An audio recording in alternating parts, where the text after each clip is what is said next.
Hello, welcome to Family Legacy Stories Unfiltered vlog, where I'll be talking about my progress of Shirley Jackson's memoir, Life Among the Savages, and I'll be catching up with some chores around the house.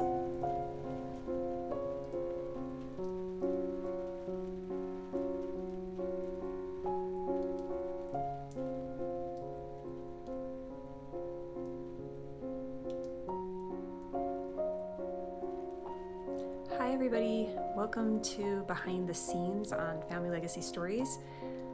As you can see, it's a little unscripted. I don't even have makeup on. That makes me feel a little bit vulnerable, but we're gonna try it out. Anyway, I'm trying it out. It's something new.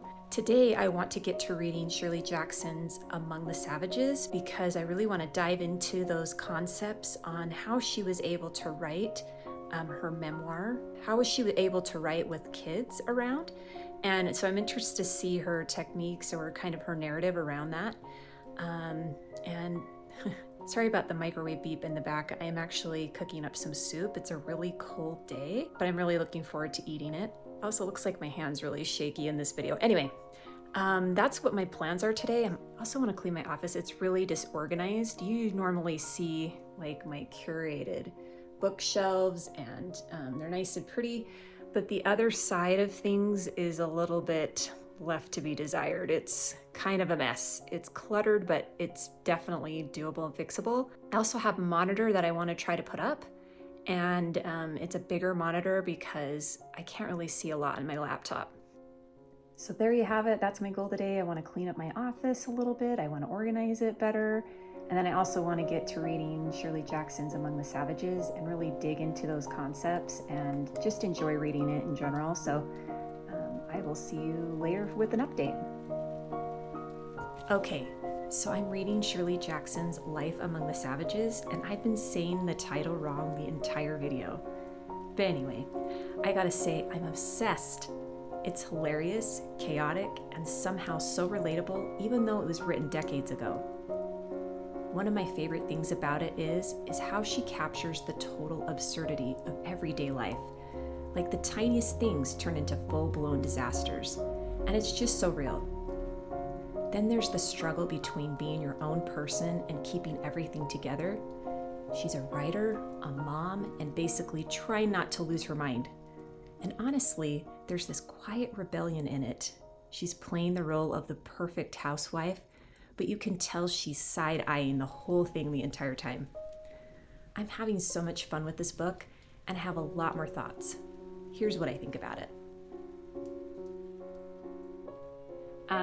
Shirley Jackson is a great author. She's one of my favorite authors. Some of the books she's written are They've Always Lived in the Castle, and then also The Haunting on Hill House. Also the short story called The Lottery. I first was introduced to Shirley Jackson in high school when I read the short story The Lottery, and it had such a shocking twist to the end that I was just really compelled to be able to read it over and over again, and it stayed with me up until I started reading again, which wasn't until recently. A little fun fact about me is I never really enjoyed reading up until recently. And that is because I think I had a lot of classes that I would read a lot. I kind of looked at reading books like homework and not something to enjoy. So a couple years before I started this YouTube channel, I started following different kinds of booktubers. And that is when my love of reading really came about. Back to the story, The Lottery by Shirley Jackson. That story still resonated with me after all those years, and I still remembered her. And so I picked up a couple of her books. The writing style that I like about her is she's very suspenseful. I really feel like her writing is both beautiful, and she also has the ability to create a suspenseful environment that just stays with you. And Life Among the Savages is nothing like that. It's just a narrative of her and her husband and her children's life, day in and day out. I really feel like it's a really good book pick for this channel because if you're interested in writing your personal history, it doesn't have to be boring to write that kind of story. It can be really compelling, and I feel like this book is a really good example of making the mundane really interesting. So I'm going to read the first part of this book to give you an idea of what you're in for with this kind of storytelling and see if you might be interested in picking it up. Our house is old and noisy and full. When we moved into it, we had 2 children and about 5,000 books. I expect that when we finally overflow and move out again, we will have perhaps 20 children and easily 500,000 books. This is the way of life my husband and I have fallen into, inadvertently, as though we had fallen into a well and decided that since there was no way out, we might as well stay there and set up a chair and desk and a light of some kind. I really think that is so interesting. Something that I've been learning about, especially when it comes to horror, which she is a horror author, is that I believe Stephen King said this, that horror and comedy are cousins. And I feel like she is very funny in this book, which makes her horror books all the more interesting. And that is just what I love about her. So another example is this.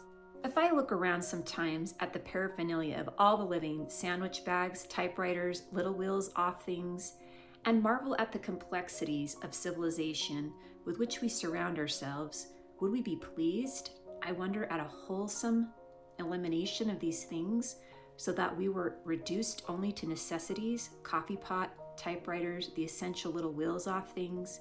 And then, this happening, usually in the springtime, I begin throwing things away, and it turns out that although we can live agreeably without the little wheels of things, new little wheels turn up almost immediately. This is, I suspect, progress.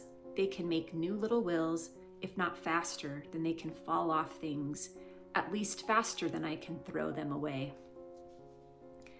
I really like how punchy her writing is and how to the point it is, but it also is just very beautiful.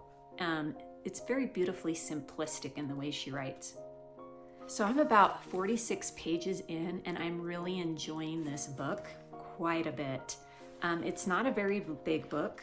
I think you could probably finish it in a day or in a couple of days, depending on how fast you want to read it. But it's only 226 pages.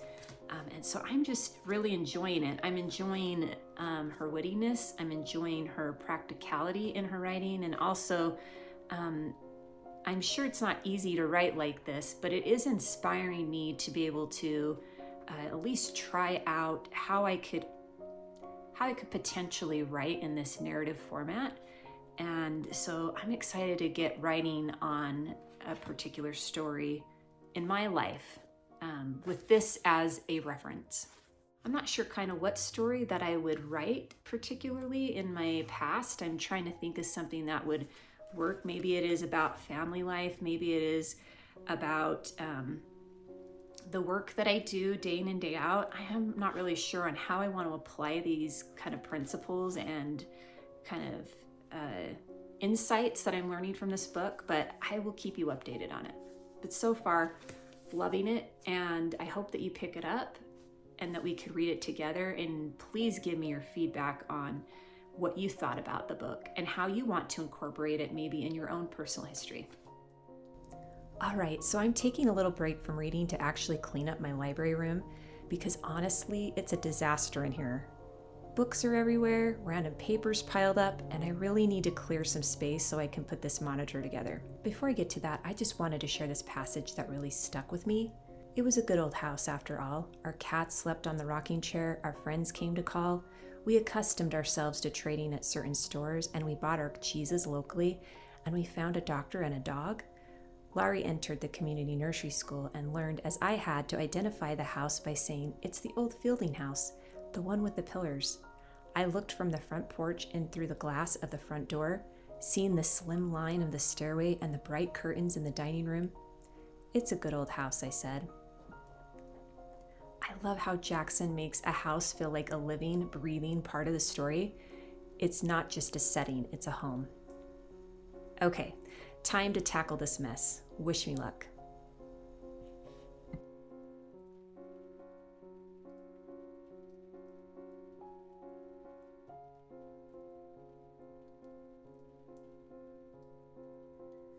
So that surprisingly only took me like 5 minutes to clean up. I just had a bunch of stuff laying around that was just kind of out of place. It's funny how sometimes you make it in your mind that something's harder than it really is, and it didn't take very long. That being said, I have a lot of stuff to clean in these drawers here, in these cupboards, but I'm not going to do that today. Also, my walls are really bare. Kind of missed opportunity. I could put some cool pictures or something there, and then same with over here, kind of missed opportunity. I feel like this next year I want to be able to make my office a little more cozy with really nice pictures, so we'll see what I come up with. The only thing left to do, since I kind of cleaned up and sanitized some things, I'm going to try to put my monitor together, and it's really intimidating because when you open it up, it looks like it's going to just be there, but I have to assemble the stand, and so I'm curious how that will all work out. But I feel like my work can be done a lot faster because it will be on a bigger monitor. But we'll see. But in between, I'll probably be reading Life Among the Savages by Shirley Jackson. I think that might be a good way to try to break up the monotony of cleaning this office. But I don't really think I have much more to do. The other thing that I have to do, and I don't know how much I want to do because it's getting late. I may have to do this on like a day 2 or another video, but I've got this little end table here, or this little table here, which has my dying plant that I need to figure out what I'm doing with. And then I just have some random things that it just looks really cluttered. So I don't know if I'll be able to get to that today though. My main focus is to get my monitor done, and we'll see how that goes. But in the meantime, I'm going to be reading my book too, and I'll get back to you on my progress on that. So this is how you open it, and I'm already scared. There's like instructions. I don't know. I doubt it's that bad. All these are just cords to pick it up. So it looks like that's the stand. Here. These are the instructions. Fun. So I probably should set this down. Okay, so this is the stand. As intimidating as that is, interesting. And there's the monitor. Okay, well that's even more intimidating because that's really a big monitor. And for how simple all of these parts are, why is there like a humongous instructions? Maybe I'm just making it harder than it needs to be. So stay tuned. So you're about to witness some riveting content where I put together this stand and hopefully don't break anything. Okay. And I'm the kind of girl that just doesn't read instructions, and then that can bite me in the butt here. So, okay. These don't have any words on them, so that's even better. Okay.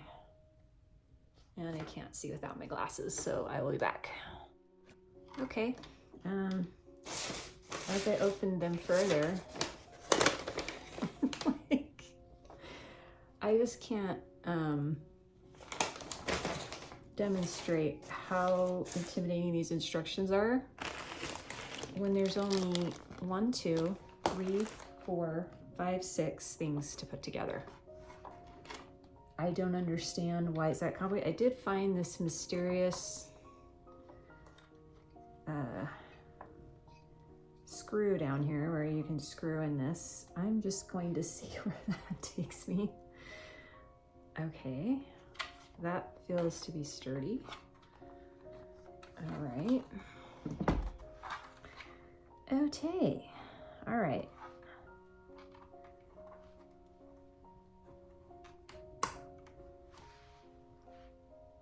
Let's see.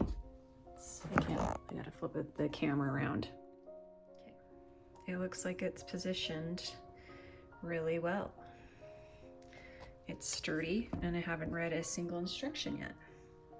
So I feel like that's a success. All right, let's see what other things we have to put together.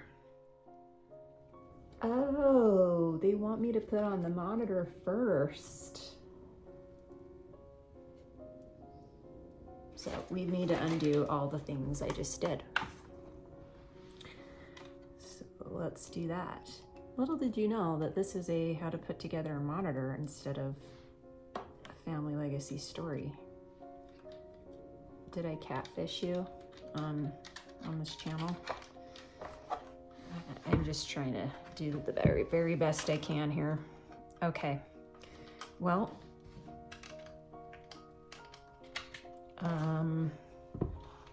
stay tuned. All right, here's the monitor. Wish you luck.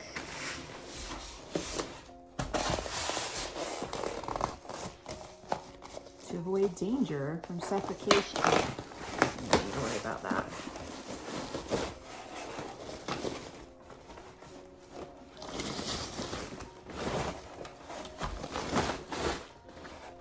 There we go. Ooh, that's nice. Okay. By the way, this is not sponsored. I am not even close to being sponsored.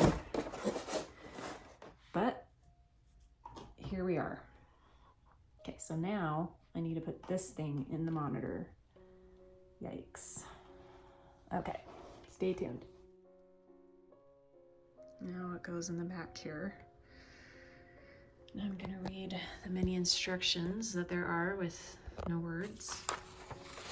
Yes, there's some down here, and there's probably a YouTube thing I can watch. Okay. All right, let's give it a shot. Ooh, it just snapped right in there. Okay. That was easier than I thought. Maybe that's why I think the over-explaining of the instructions is what made it interesting. Okay. Okay.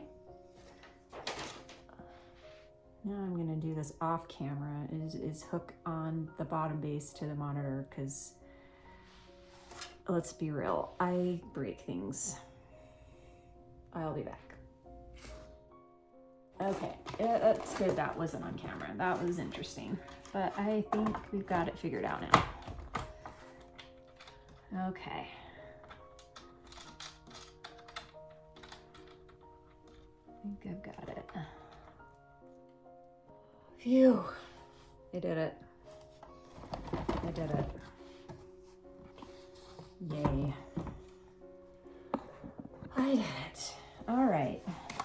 Yeah, that took all of 5 minutes, and it's been sitting in my office for, I don't know, forever. So there's that. Now I think you just plug it in. I just am still amazed.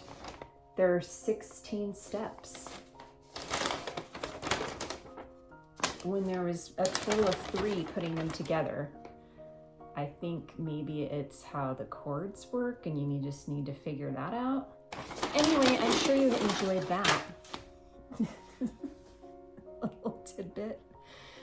I will report how it goes with my computer, because I'm sure there might be some compatibility issues, because I have a Mac and this looks like this is a agnostic monitor. So that remains to be seen. But I hope you enjoyed this random putting together my monitor and cleaning my office that's not all the way clean and organized. Enjoy. Okay, so it looks like it's plugged in, and now I just need an HDMI converter for my Mac, which I know I have some laying around, but I gotta go hunt and find them, which is, but take a sneak peek of this mess of a cupboard. Yeah, so gotta find one in there, then we'll be good to go. So success, I found a converter. I'm gonna try it on my laptop now. So I was able to plug it in, and now I need to figure out how to make it work, and it might be a different day that I do that. I'm running out of time and options, but anyway. Okay, so I feel like it's been a pretty successful day. I got a lot done. I was able to clean up my office a little bit, and I was able to read some stuff from this book and set up my monitor. Not able to do it completely, but so I might have a day 2 on this. But anyway,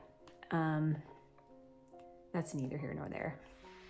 I wanted to read one last thing before I go from this book, and I thought it was really good how she explained this. She says, "One of the most unnerving and at least original observations I have made about my children is that as these years turn, the Christmas inevitably follows, and the 4th of July inevitably follows Christmas. They tend to grow older. Every October, for instance, Laurie has a birthday. Every November, incredible as it may sound, Gianni has a birthday. The fact that I also have a birthday every December is unfortunately entirely believable, but somehow less heartwarming." I think that's an accurate description on when your kids are getting older, especially when you are getting older. Loved how she put that. Anyway, I'm really thoroughly enjoying this. It's really good. So hope you check it out, but thanks for joining me. I hope to see you in the next video. I would like to talk about this book in more detail, especially with tips and tricks on how we can use this in our own personal history. So be looking forward to that, and hopefully get my monitor figured out so I can have editing and doing all the video and work done really seamlessly. And hopefully I can get the walls looking nice and the clutter kind of gone away. It's been a fun time sharing this time with you, and I hope to see you in the next video. Bye. So don't mind the messy desk, but I got it to work. So this stand is working great for me. I'm excited. I want to maybe use it for maybe a standing desk and get a better situation where I'm sitting a little more properly at the table, but at least to have a big screen to work off of. So yay, it's all done. All right, so to wrap this up, I've been reading Life Among the Savages, and yes, I've been saying the title wrong this whole time, but I'm seriously loving it. Shirley Jackson just gets the chaos of everyday life. It's funny, it's messy, and it's weirdly relatable, especially for this video. If you like this, please like, subscribe, and turn on notifications so you don't miss the next one. So yeah, that's where I'm at. Loving the book, attempting to clean, and probably getting sidetracked again soon. Thanks for hanging out. Catch you later. Bye.